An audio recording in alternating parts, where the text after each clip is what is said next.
बाहुबली जितका भव्य चित्रपट तितकंच त्याच्या प्रतीचं प्रमोशन करणं अवघड होतं। एका मिनिटात बाहुबलीची गाथा मांडणं हे भलं मोठं शिवधनुष्य उचलण्यासारखं होतं। स्क्रिप्ट लिहून पूर्ण झाली आणि ह्या मूळ स्क्रिप्ट सोबत महाबली बाहुबलीच्या कॅम्पेन स्क्रिप्ट लिहिल्या गेल्या आणि आता ह्याचं प्रमोशन कसं असावं इथपासून ते कसं दिसावं ह्यावर विचार चालू झाला आणि विचारांना दिशा मिळताच ध्येय दिसू लागलं। सज्ज झालो बाहुबलीची गाथा मांडण्यासाठी। गणपती बाप्पा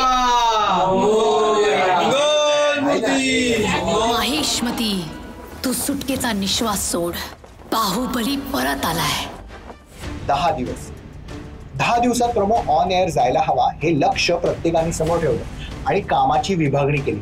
यात ऑपरेशन, क्रिएटिव्ह, इलस्ट्रेशन आणि ग्राफिक्स टीमचा सहभाग होता। सर्वप्रथम स्टोरी बोर्डवर सर्व कल्पना मांडण्यात आली, जेणेकरून जी गोष्ट मांडायची आहे त्याचा आराखडा तयार झाला। इलस्ट्रेशन टीमने त्यानुसार फायनल फ्रेम्स तयार केल्या। त्यात त्यांनी आपला जीव ओतून सर्व फ्रेम्स मध्ये सजीवता आणली आणि ठरलं आता होऊन जाऊन दे एक ब्लॅक अँड व्हाईट पेपर सोबत एक रंगीत तालीम, जेणेकरून फायनल शूटच्या वेळी चुका टाळता येईल। रंगीत तालमीत बऱ्याच गोष्टींचा अंदाज आला आणि आम्ही किती मोठ्या आकाशाला गवसणी घालण्याचा प्रयत्न करतोय याची कल्पना आली। आता ऑपरेशन टीमच्या डावाची वेळ आली होती, कारण आता फायनल फ्रेम्स रेडी करून ऍक्च्युअल शूटची तयारी करायची।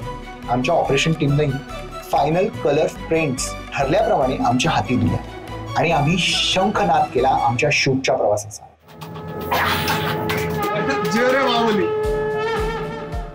पेपर इंजिनिअरिंगच्या बरोबर आम्ही हा प्रोमो स्टॉप मोशन ह्या अॅनिमेशन पद्धतीने साकारायचे ठरल्यावर सर्वांना माहित होतं दिवस रात्र काम करावं लागणार।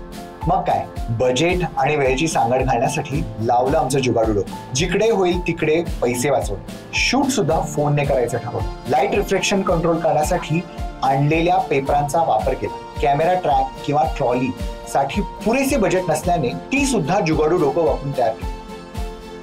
छोटी जागा, लाईट्स, मोबाईल कॅमेरा सेटअप, पेपरांचा पसारा आणि त्यातच आमचे लोक या सर्वांना घेऊन सर्व अडथळे पार करत आम्ही उभे राहिलो आमची संकल्पना सत्यात उतरवण्यासाठी। स्टॉप मोशन सोबत ह्या प्रोमो मध्ये एकूण 3 पेपर आर्ट फॉर्म आहेत।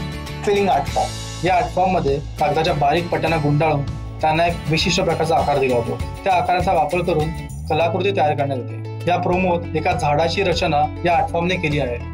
हे फार सुबकतेने करायचे काम होते। पॉपअप आर्ट फॉर्म, या आर्ट फॉर्म मध्ये वेपर इंजिनिअरिंगच्या मदतीने एखाद्या गोष्टीला 3D डायमेन्शनचा भास देण्यात येतो आणि याचाच वापर करून आम्ही बाहुबली मधील महेशमती साम्राज्याचा मुख्य भाग तयार करण्याचा प्रयत्न केला। ऐसा लग रहा है वो रियल सीन है।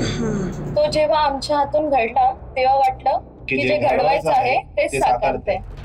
मॉयर आर्ट फॉर्म, हा फॉर्म म्हणजे एखाद्या चित्राला काल्पनिकरित्या गती देण्यासाठी रेषांचा विशिष्ट पद्धतीने केला गेलेला वापर म्हणजे मॉयर आर्ट फॉर्म।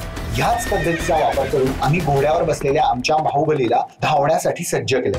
ह्या प्रोमो मध्ये एकूण 22 सीन आणि त्यांची चित्रीकरणाची पद्धत सुद्धा वेगळी आहे। प्रत्येक सीन मधील गोष्ट प्रेक्षकांपर्यंत सहज पोहोचली पाहिजे हा आमचा अट्टहास होता। कला आणि मनोरंजनाची गुंफण करण्यासाठी यात ट्रान्झिशनचा वापर करण्यात आला आणि त्याचं चित्रीकरण सुद्धा कौशल्याने केलं गेलं आहे। उदाहरणार्थ देवसेनेच्या पदरामागून येणारा रेड, 2 भाल्यांच्या संघर्षातून उडणारे तुकडे, अशा ट्रान्झिशन्सचा विचार करून त्या प्रत्यक्षात उतरवण्याच्या मेहनतीमुळेच या प्रोमोची शोभा अजूनच वाढली गेली आहे। या प्रोजेक्टची गंमत ही आहे की यात 844 फ्रेम क्लिक केले गेले आहेत आणि त्या फ्रेम्स क्लिक करते वेळी हवा तसा रिझल्ट मिळेलच ह्याची खात्री नसताना प्रत्येक वेळी त्याच उमेदीने तोच सीन अनेक वेळा वेगवेगळ्या पद्धतीनं सुबकरित्या चित्रित करण्याचा प्रयत्न केला आहे। हा प्रोजेक्ट यशस्वी होण्यासाठी प्रत्येकाने आपापल्या परीने खारीचा वाटा उचलत हे मेरू पर्वता एवढं आव्हान सहज पेललं आहे। या सर्वातून एक गोष्ट प्रखरतेने जाणवत होती, ती म्हणजे एक उत्तम मेहनती आणि सुविद्यावान टीम झटत होती आपलं ध्येय पूर्णत्वास नेण्यासाठी। शेवट गोड करी ह्या उक्तीप्रमाणे जेव्हा आम्ही शेवटची फ्रेम क्लिक करत होतो तेव्हा प्रत्येकाच्या चेहऱ्यावरील आनंद गगनी मावत नव्हता। अरे जरा थांबा, आता सर्वात महत्वाचा टप्पा म्हणजे एडिटिंग। यात आमच्या एडिटरची सुद्धा परीक्षाच होती। संगीत, स्क्रिप्ट, डायलॉग ह्याची गुंफण करून त्यांनी कलाकृतीला पूर्णत्वाला नेलं। खरंच त्यांनी प्रोमो जणू प्राणच फुंकले। अशा रीतीने आमचा महाबली बाहुबलीचा हा प्रोमो आमच्या कलाबाज वीरांनी सुफळ संपूर्ण केला।